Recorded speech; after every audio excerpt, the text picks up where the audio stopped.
2025年底，本港首次出現基因壓熱個案，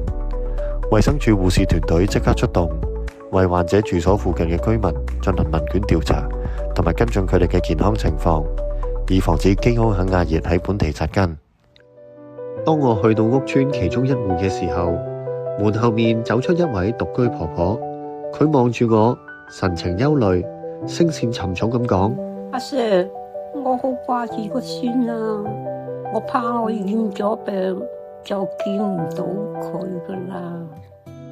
除咗同婆婆講解防蚊措施之外，我仲教佢用視像同孫女傾偈。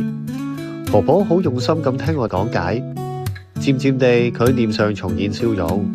佢仲同我講：有你嚟，我就唔擔心啦。離開之前，婆婆握住我嘅手，同我講：